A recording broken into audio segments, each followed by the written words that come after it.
You felt the fear, but you did it anyway. Right. I mean, isn't that what we do? Isn't Some that of what us. fearlessness is? Because if you, Can we participate? with a voice like that, you can participate anytime you want. Absolutely. She is fearless because she has conquered the fear. She is fearless because she has conquered the fear. What she has accomplished from the day one when she arrived to the Port Authority to where she is now, she has conquered the fear. You've conquered your fear. Julia Fordham is This is playing in this the Hannah background. Ahmad in the crowd, ladies and gentlemen. I like that. Thank you, girl. Girl Nation Friend. NYC. Girl Nation NYC. That's what fearlessness is. It's conquering. It's saying, okay, it's right there. I'm gonna, yeah, sure. We can all sit back and not do anything, but we're not here. Those people aren't sitting in this room. You know, point. in preparing for tonight, and it's always been something that I'm interested in. Obviously, you know, I wanted to have an organization called Wonder Women because, you know, I've been through some stuff that I wouldn't wish upon a dog. But it is the idea of pushing through your fear, pushing through your worst fear, and what makes you do it, you know? And for me, you know, you spoke about your son, but my daughter Hannah, who is sitting back there, she made me do it. As a survivor of domestic violence, you know, there was a point when I had to be accountable, not only to myself, but to another human being. You know, it's funny you should say that because just 3 hours ago, when I was having, yes, my hair flat ironed, the woman who, she was new at the salon, and I go to this salon because the guy who does my hair, his name is Boris, and I love him, and I want to support him, and he's new in the neighborhood, and I adore him. He's right there on 37th and 3rd. It's called Magnifique. But this woman was working with me and doing, we were talking, and she was doing my hair. She was new at the salon, and I'd asked her, where'd you come from? Because I hadn't seen her there. It's a teeny salon. It's maybe, I don't know, 300 square feet.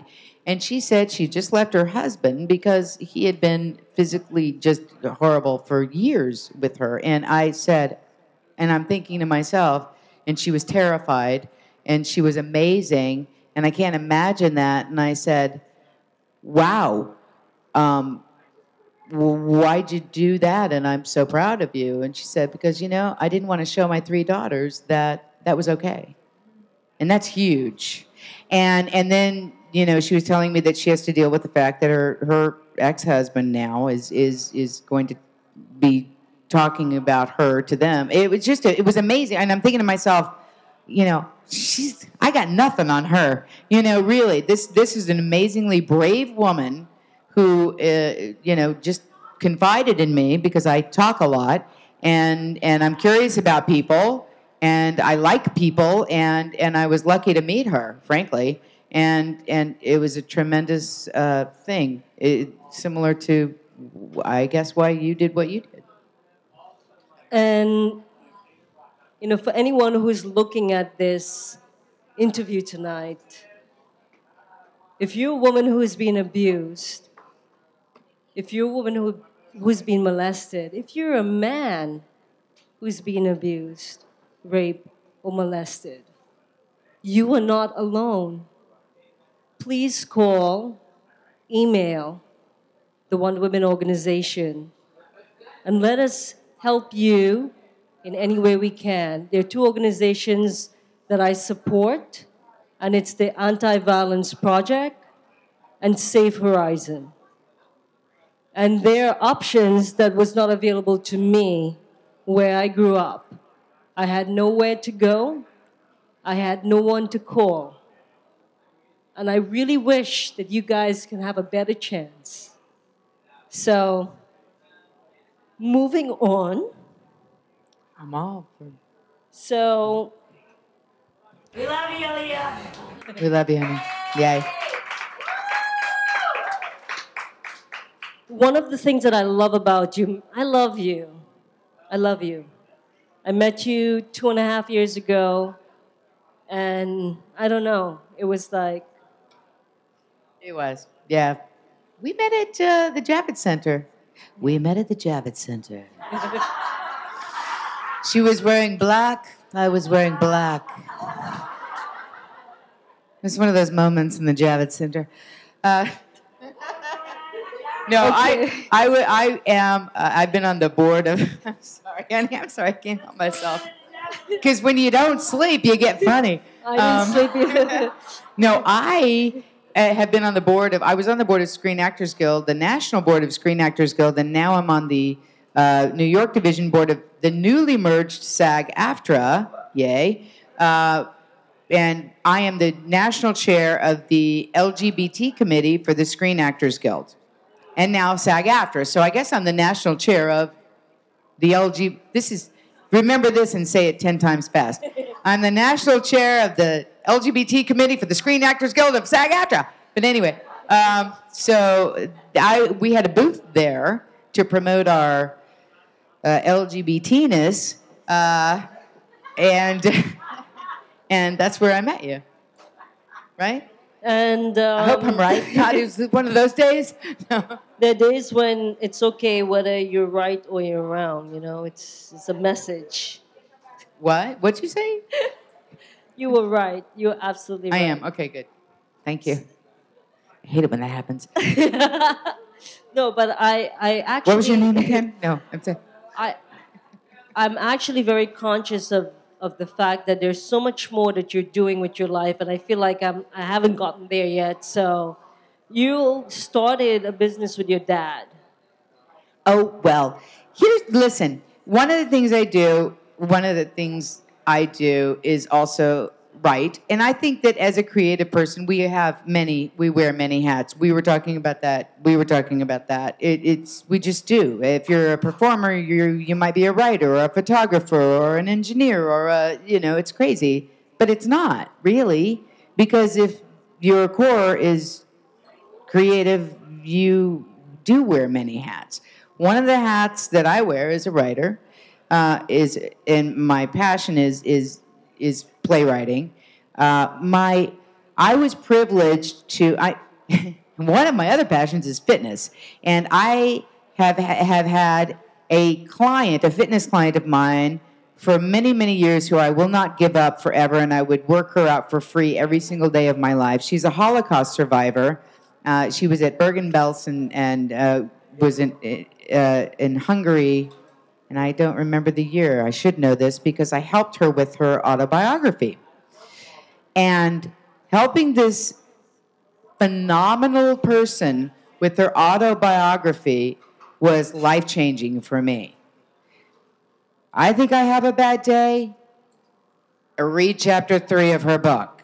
It's like, really? You were 7 and that happened? I mean, it's just amazing, as we all know. But I didn't, and a lot of her stuff she's Hungarian, she speaks English, and she's brilliant. But I was trying to translate some of her.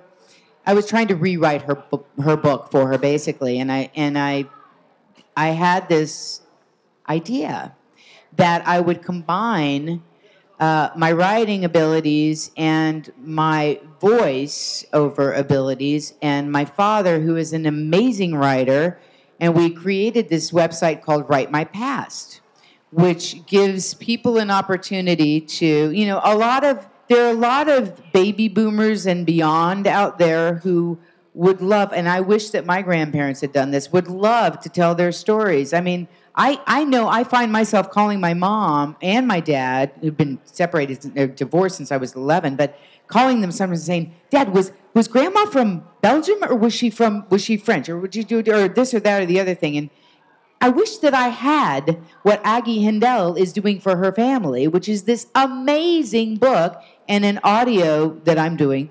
audio book of her life for her children and grandchildren. And it's not just, it's a tremendous gift. And so we have this website called Write My Past, which my father's involved with, and we take people's memoirs and lives and do either uh, uh, audio version of it or a written or both. It depends on the project, but that's one of the things that I'd forgotten about that. Thanks for reminding me. So I tried, okay? I tried to get Tracy to agree to do one of the many voiceovers she's done. You guys have no idea. You have heard this woman in your apartment, in your house, in your car, in so many different Stalking you. in so many commercials and things that you love, things that I love, that I was like, wow, I love that voice. But she would not do anything tonight. No, because it's funny. I haven't listened to my reels in forever, and although a couple of them are new, but she found the one that my partner hates the most. Really, seriously, and I hope she doesn't watch this, which she probably will. But your favorite one was the Teleflora.com. Of all the things, I've done national commercials that ran forever, and she picks Teleflora.com, which I found quite racy, as I was saying earlier, because it says, and I don't even remember, it's like 10 inches of hand-blown ruby red glass.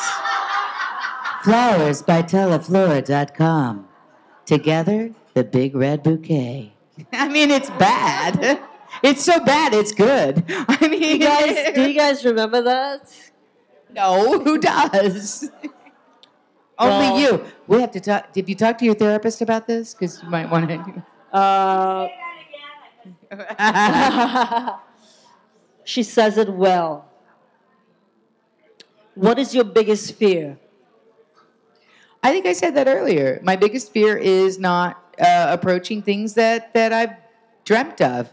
It's one thing to look back and say, I threw the pasta at the wall, man. I gave it my all. I did that. And it either led to something else or it led to exactly what I meant for it to lead to or not. But I don't want to look back and say, damn, I wish I'd tried that. I wish I'd tried that acting thing, or I wish I'd tried to write. I mean, I don't want my son or any of our children to ever do that. We try to encourage that. My biggest fear is not moving forward and attempting the things that you most want. I think I've said this before, but and I'm gonna ask you. So think about this. I'm not doing Teleflora again. I'm not doing it again. I'm really not. Seriously. I didn't even do it like that. It's a joke. So Teleflora.com. Hey, 1-800. I'm gonna ask you in a bit. So think about this. About someone who's inspired you regarding being fearless, but a woman who has inspired me. Okay. Yeah, I'm sorry. Should I leave? A woman who's inspired me is the creator of Spanx. I love her. I want to meet her. I want to marry the creator of Spanx. She saved my ass a lot of times, I'm telling you. Literally. During the last show I did, I wore a Nicole Miller that was like a Band-Aid. It was a great-looking dress, but holy cannoli, the Spanx saved my butt, literally. But one of the reasons why she is one of the most successful women today is because of a family tradition of sitting on a table, her dad, and dads are great. He used to say, so what did you fail at today? Every day, they talked about what they failed at. And for them, it was the understanding that failure is part of success, is what leads you to success. Failing. You have to fail, everyone. You have to be we learn willing from our to. failures. Yeah. We learn from our failures. We certainly, let's put it on a really basic level. Don't you learn from your failed relationships? You go, Absolutely. I don't think I'm going to do that again, you know? Or if you start to do it, you go, oh man, I'm doing that again, you know? I mean, you know, absolutely. Sometimes it takes a long time. Sometimes it does, and sometimes you have to learn and learn, and that's just how that works. I think I do believe that. I think my I would have to say I have a lot of heroes in my life, a lot of male and female heroes in my life. Looking for the female ones, I can tell you right now, my mom's one. She's amazing. She's amazing.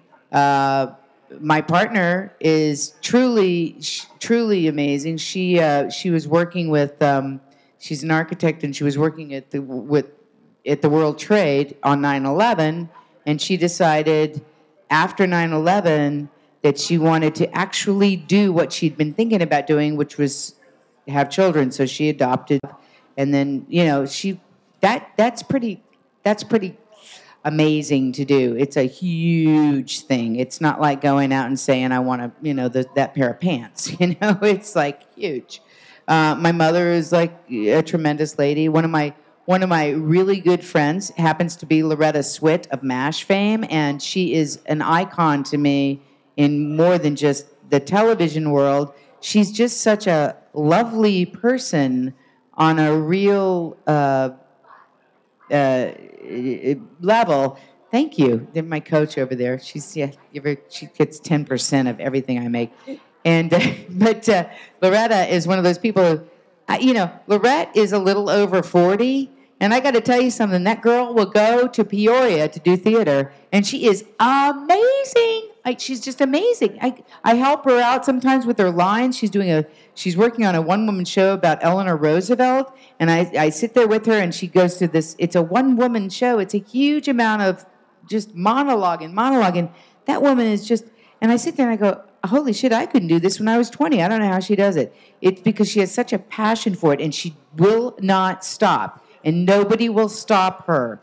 And she is huge with Bidawee. She is a fierce animal,